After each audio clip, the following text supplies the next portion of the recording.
You have about 20 seconds before this becomes a problem you can't explain. Marcus Reed said it quietly, almost too quietly for Officer Daniel Whitmore to understand why the words carried so much weight. The roadside was nearly empty, a narrow stretch of asphalt less than 3 miles from the gates of Fort Hamilton, where pale streetlights stood at long intervals and the night sky seemed to swallow everything beyond their reach. Marcus stood beside a dark government sedan with his hands visible, his expression calm, while Whitmore held the confidence of a man certain he controlled every inch of the moment. 20 seconds until what? Whitmore asked, a faint smile appearing at the corner of his mouth. Marcus did not answer. He simply glanced at the watch beneath his jacket sleeve. Somewhere beyond the curve of the road, an engine grew louder. Then another. Whitmore heard them too, but he barely reacted. A few minutes earlier, he had decided Marcus did not belong behind the wheel of the sedan parked beside them, and every answer Marcus had given since then had only made Whitmore more determined to prove himself right. The driver's license had been valid. The registration had matched. Even the federal credential Marcus had calmly presented had failed to change the officer's expression. Whitmore had looked at it for barely 2 seconds before handing it back as though the document itself offended him. "Anybody can carry a fancy card," he had said. Marcus had offered him an easy solution. "Verify it." 2 words. Nothing more. Whitmore refused. Now the sound approaching from the west grew unmistakable. Tires rolled across the pavement. Radios crackled through the cool night air. A pair of dark military police vehicles appeared around the bend, their emergency lights washing the roadside in alternating colors. For the first time, Whitmore's confidence shifted. Not much, just enough for Marcus to notice. The vehicle slowed and stopped several yards away. Doors opened. 3 uniformed military police officers stepped out, moving with the measured precision of people who already knew exactly why they had been sent there. Whitmore straightened and stepped forward. "This is an active police stop," he announced. "I need you to remain back until—" The first military police officer barely looked at him. His attention moved past Whitmore and settled directly on Marcus.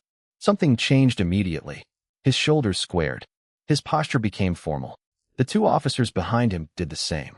Whitmore looked from their faces to Marcus, trying to understand a conversation no one had spoken aloud. Marcus remained exactly as he had been from the beginning. Quiet, controlled, almost strangely patient.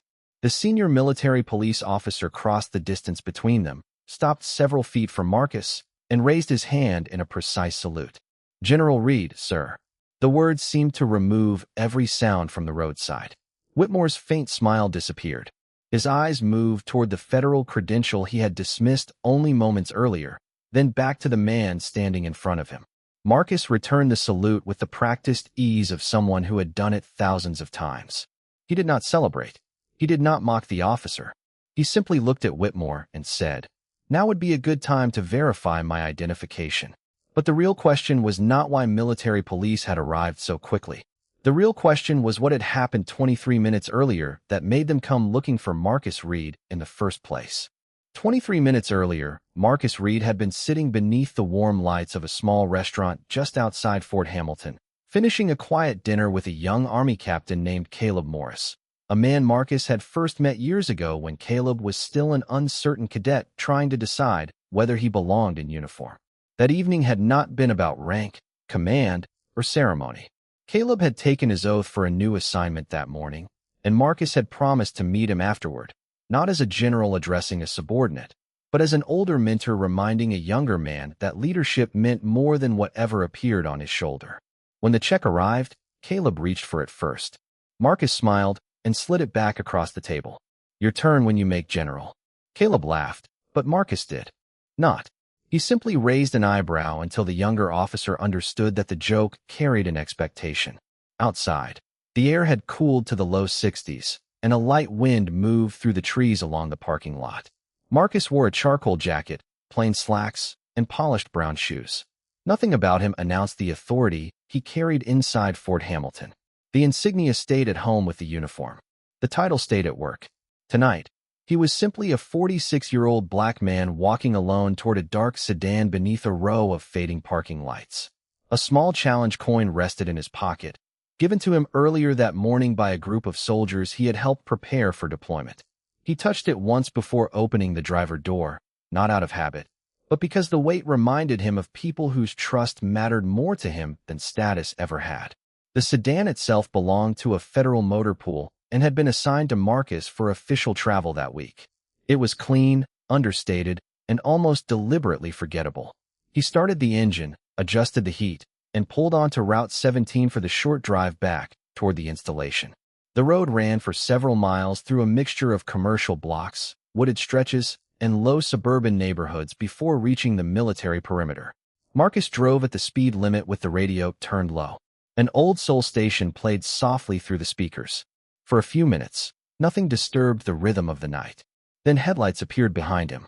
They stayed there through one traffic light. Then another. Marcus noticed because men who had spent decades in command learned to notice patterns before they became problems. He changed lanes. The vehicle changed lanes. He slowed slightly. It slowed with him. In the rearview mirror, Marcus could now make out the familiar shape of a local police cruiser. He did not tense. He did not speed up. He simply watched. 2 miles from the Fort Hamilton access road, red and blue lights suddenly filled the mirror. Marcus exhaled once, signaled, and pulled safely onto the shoulder beneath a streetlight. He turned off the engine, lowered the window, switched on the interior light, and placed both hands where they could be seen. He had done everything right before Officer Daniel Whitmore had even opened his door. What Marcus did not know yet was that Whitmore had already decided this stop was about more than a traffic question.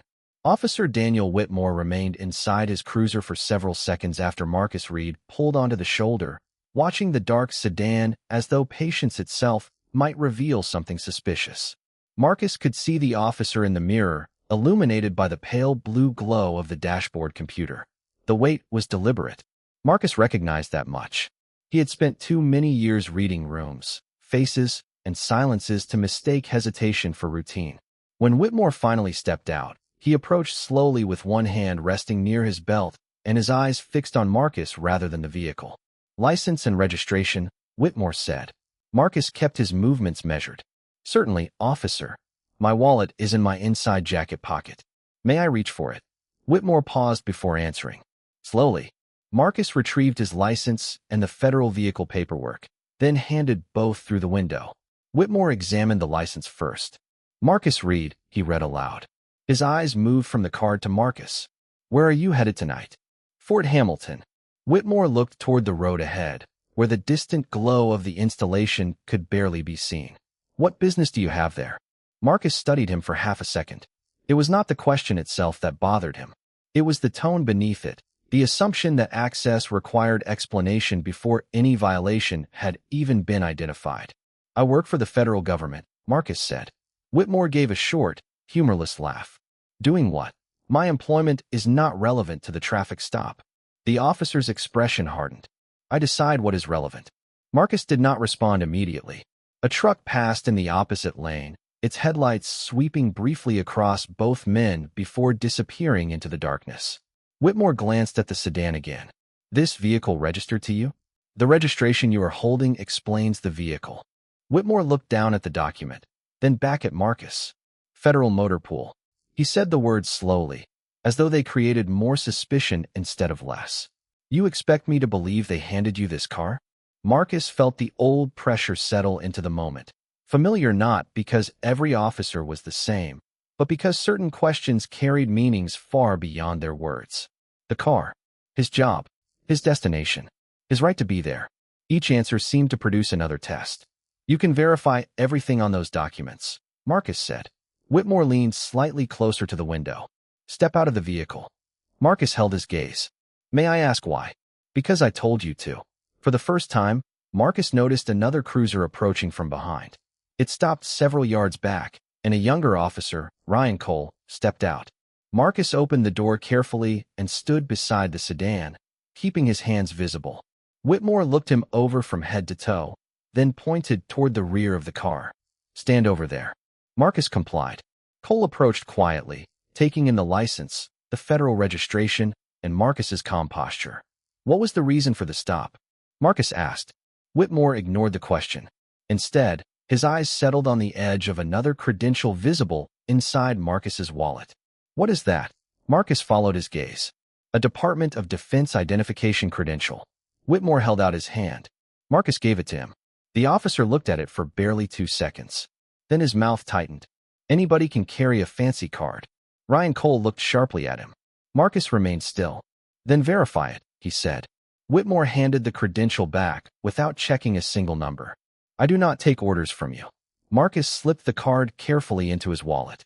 His voice stayed level, but something in his expression changed. Officer Whitmore, that was not an order. It was your opportunity to make sure you were right. Officer Daniel Whitmore stared at Marcus Reed as if the calm answer had challenged him more than anger ever could. The night remained quiet around them, but the silence had changed. It was no longer peaceful. It was waiting. Ryan Cole stood a few feet away near the second cruiser, watching Whitmore with the cautious expression of someone beginning to realize that a routine stop was drifting towards something harder to justify. Whitmore glanced at the Department of Defense credential again, then at the dark federal sedan. You said you work for the government, he said. That does not mean you get special treatment. Marcus kept his hands visible. I did not ask for special treatment. Then stop acting like I owe you an explanation. Marcus looked toward the road, then back at Whitmore. You stopped me. You questioned the vehicle. You questioned my destination.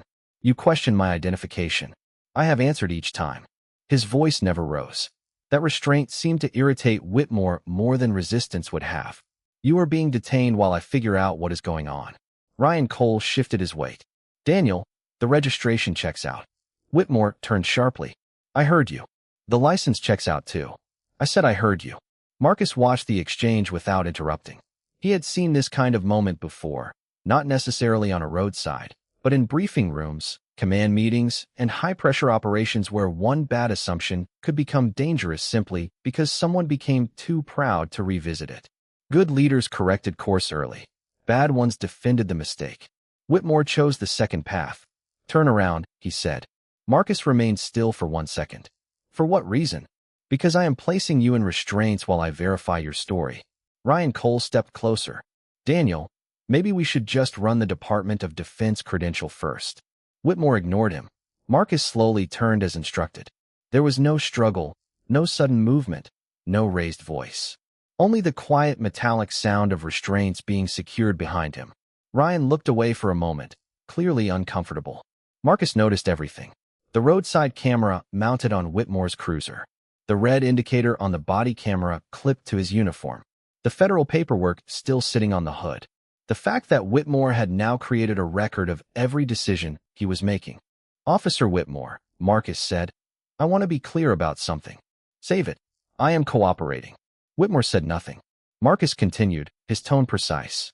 And I am asking you again to verify the credential you were given. Ryan Cole picked up the card before Whitmore could respond. I will run it. Whitmore gave him an irritated look, but did not stop him. Ryan walked back toward his cruiser with the credential and disappeared behind the glow of the computer screen. Marcus turned his head slightly toward the distant lights of Fort Hamilton. He knew the systems connected to that card. He knew what a legitimate query would trigger. More importantly, he knew who would see it. Whitmore seemed pleased with himself now. As though the restraints had restored the control, he felt slipping away. Not so confident anymore, are you? Marcus looked at him. My confidence was never the issue. A few yards away, Ryan Cole suddenly stopped typing. His face changed as he stared at the screen. Then he leaned closer, reading the same line twice. Whitmore noticed. What is it? Ryan did not answer immediately. He looked from the computer to Marcus, then back to Whitmore. Daniel, he said slowly, you need to come see this. Ryan Cole stood beside the open door of his cruiser, staring at the computer screen as if the information had rearranged the entire roadside in front of him. Daniel Whitmore walked over with visible impatience, but Ryan did not move aside. The vehicle is confirmed federal property, Ryan said. Assigned through a Department of Defense motor pool. Whitmore glanced toward Marcus Reed, who remained beside the sedan with his hands restrained behind him, calm enough to make the whole scene feel strangely uneven. That proves the car belongs to the government, Whitmore replied. It does not prove he is supposed to have it. Ryan looked back at the screen. His license matches the assignment record. Whitmore's jaw tightened. Run it again. I already did. Then run the identification credential. Ryan hesitated. I did that too. For a moment, The only sound was the low idle of both cruisers and the distant rush of traffic somewhere beyond the trees. Whitmore leaned closer to the screen. Most of the information was restricted, but what appeared was enough to make Ryan uncomfortable. Marcus A. Reed, United States Army. Active federal identification. Access level restricted. Verification required through military channels. Whitmore read it twice, then straightened. Restricted does not mean valid. Ryan turned toward him. Daniel, the system is telling us to contact military verification. Then contact them. That is what I am trying to tell you. The request has already gone through. Marcus heard every word from where he stood. He closed his eyes for half a second, not from fear, but from recognition. Somewhere inside Fort Hamilton, a security desk had just received a query connected to his credential. The people monitoring that system would not see an ordinary name. They would see a flag attached to a senior officer whose schedule, vehicle assignment, and access status were all controlled through secure channels. Marcus opened his eyes and looked toward the faint glow of the installation a little over 2 miles away. Whitmore returned to him. You seem very interested in what we are doing over there. I know what happens when that credential is verified. Trying to scare me? Marcus shook his head. No. Whitmore studied him. Then explain it.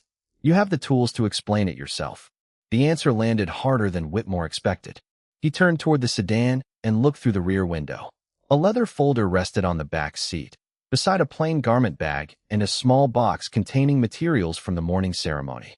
Nothing dramatic. Nothing that looked like the evidence Whitmore seemed determined to find. I am going to search the vehicle, he said. Marcus's eyes narrowed slightly. On what basis?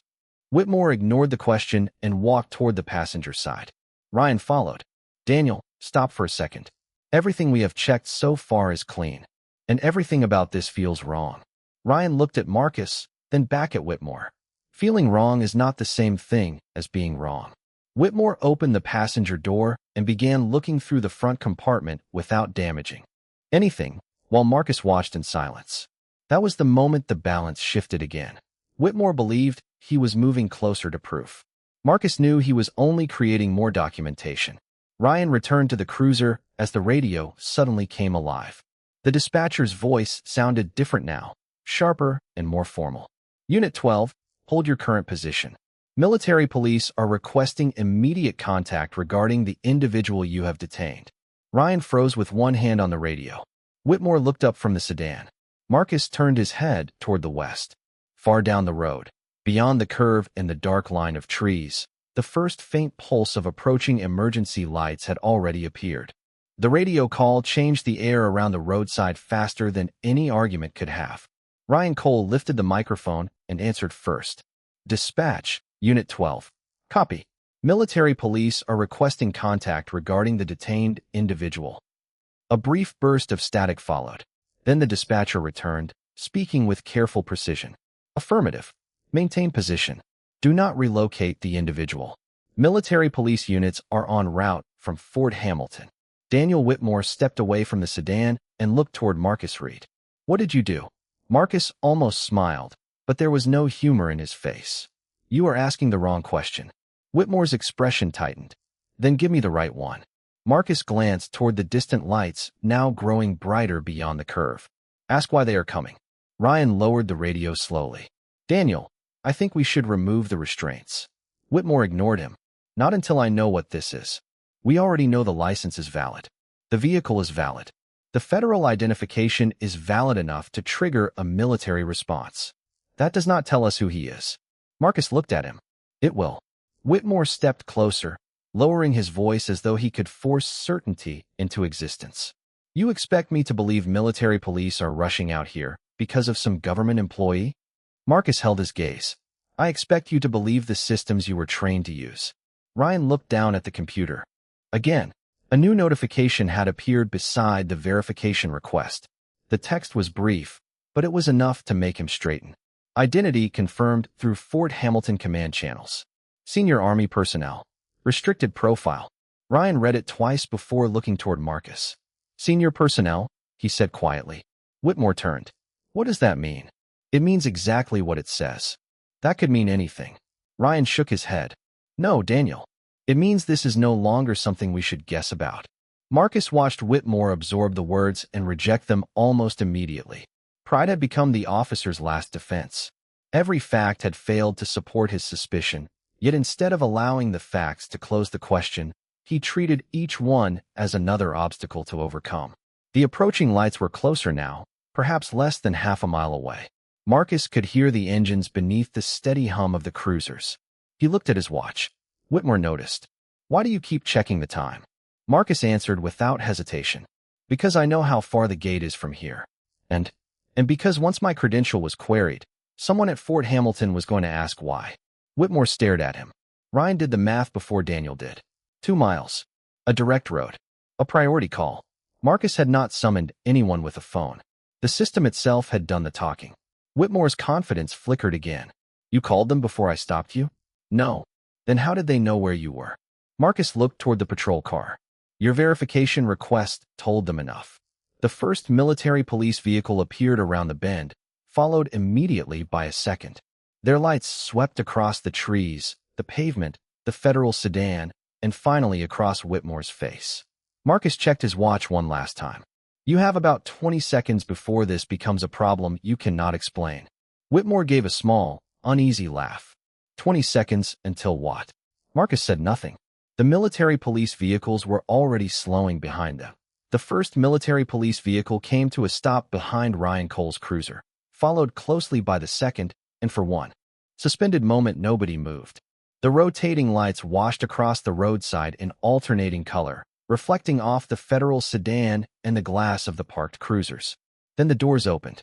3 uniformed military police officers stepped out with calm, deliberate movements, not hurried, not confused, and not looking for directions. Daniel Whitmore immediately stepped forward. "This is an active local police stop," he said. "I need everyone to remain back until I finish identifying the individual." The senior military police officer, Captain Ethan Brooks, barely glanced at him. His eyes moved past Whitmore and found Marcus Reed standing beside the sedan. Brooks stopped. His posture changed instantly. Sergeant Olivia Grant, walking 2 steps behind him, recognized Marcus at nearly the same moment. Ryan saw it happen before Whitmore did. The shift was subtle but unmistakable, the kind of change that came from training rather than surprise. Brooks crossed the remaining distance, stopped several feet in front of Marcus, straightened, and raised his hand in a precise salute. "Major General Reed, sir." Silence settled over the road. Not ordinary silence.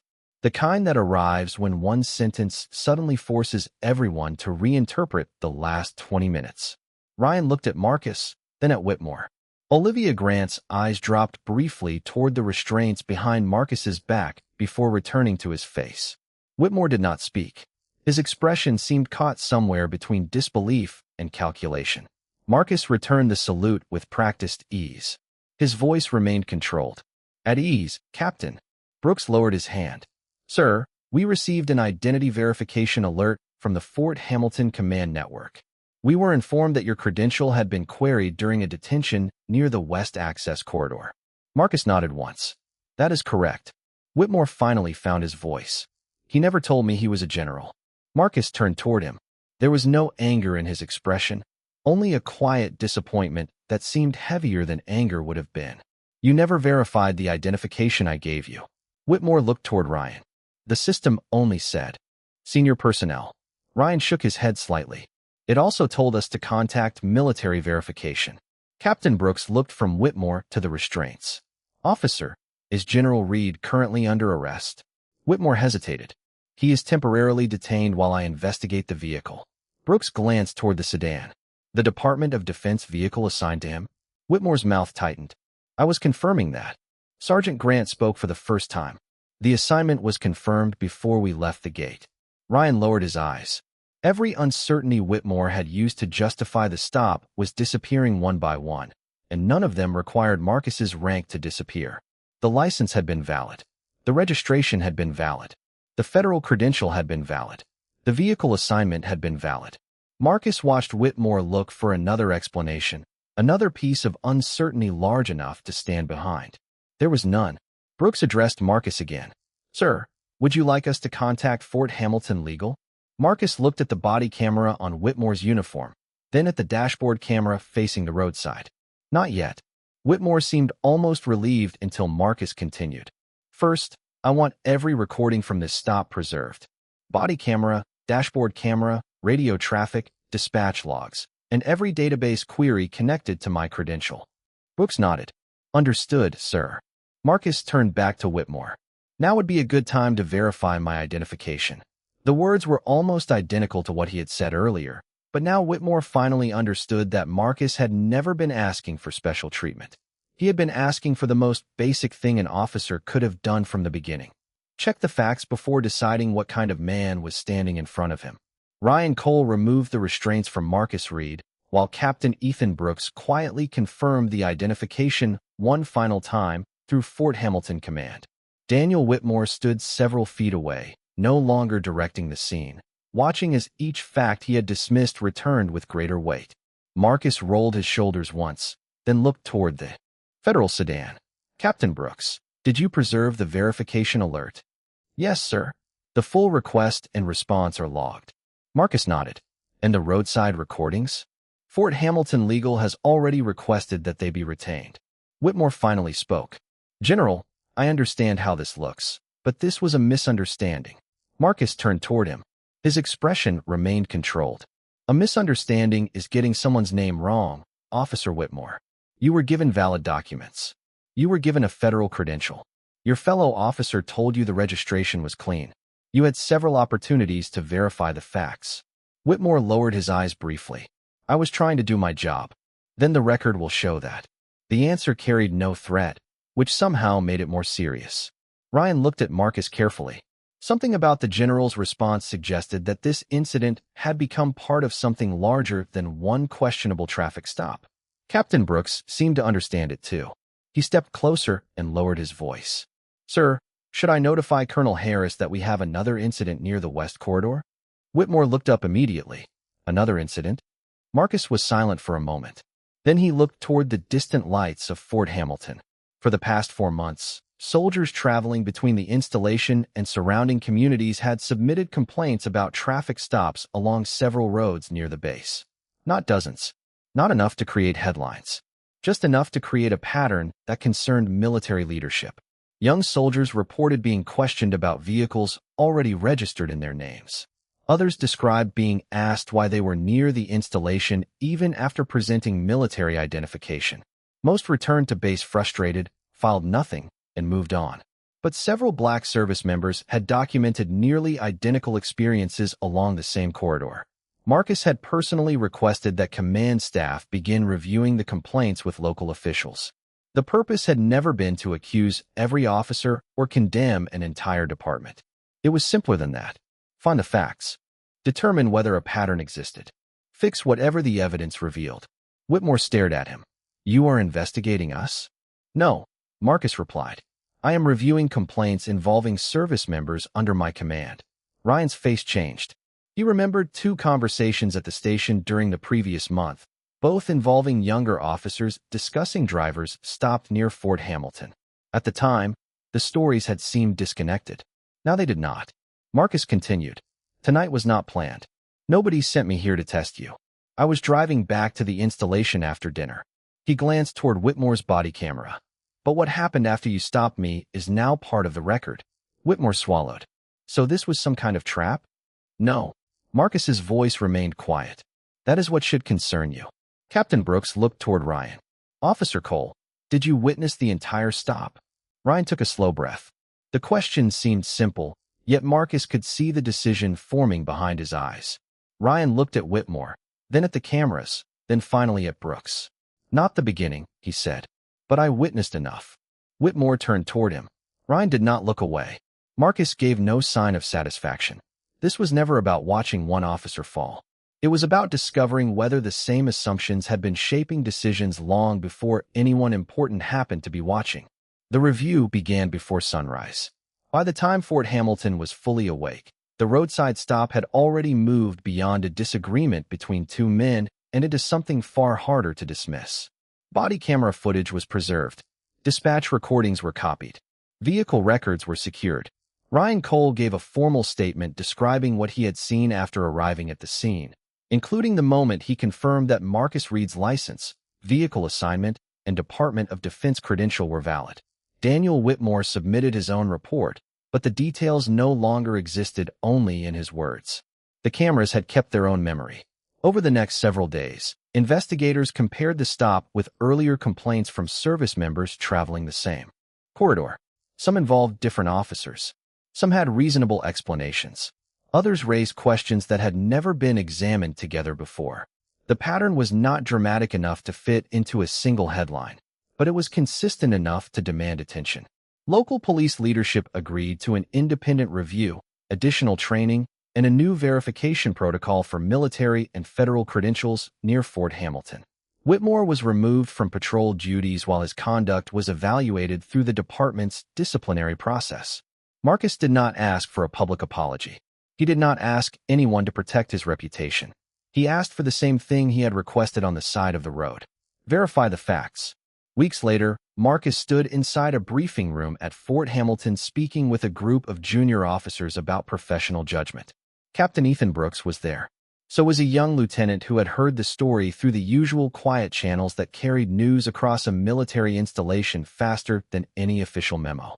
When the meeting ended, the lieutenant waited until the others had left. "Sir, may I ask you something?" Marcus nodded. "If you had told Officer Whitmore who you were at the beginning, would any of that have happened?" Marcus looked through the window toward the flag moving above the parade field. "Probably not." The lieutenant seemed surprised by how quickly he answered. "Then why did you not tell him?" Marcus turned back. "I gave him identification. I answered lawful questions. I followed his instructions. My rank should not have been required for me to be treated fairly." The lieutenant considered that. "But once they knew you were a general, everything changed." Marcus nodded slowly. "Exactly." The room became quiet. "And that is the problem." He picked up the challenge coin he had placed on the table before the briefing, turning it once between his fingers. Character is not measured by how someone treats a person with authority. Most people know how to behave when power is obvious. He set the coin down. The real test is how you treat someone you believe cannot affect you. Outside, soldiers crossed the courtyard in small groups, some in uniform, some in civilian clothes, all carrying stories invisible to anyone passing them on the street. Marcus watched them for a moment before adding, "A badge, a rank, a title, none of those things create dignity. They only reveal whether other people were willing to recognize it in the first place." The incident eventually disappeared from daily conversation, as most incidents do. Policies changed. Records remained. Careers moved forward or changed direction according to the evidence. But Marcus remembered the roadside for a different reason. Whitmore had believed power belonged to the person asking the questions. Marcus knew better. Real authority was never proven by how quickly someone could control a moment.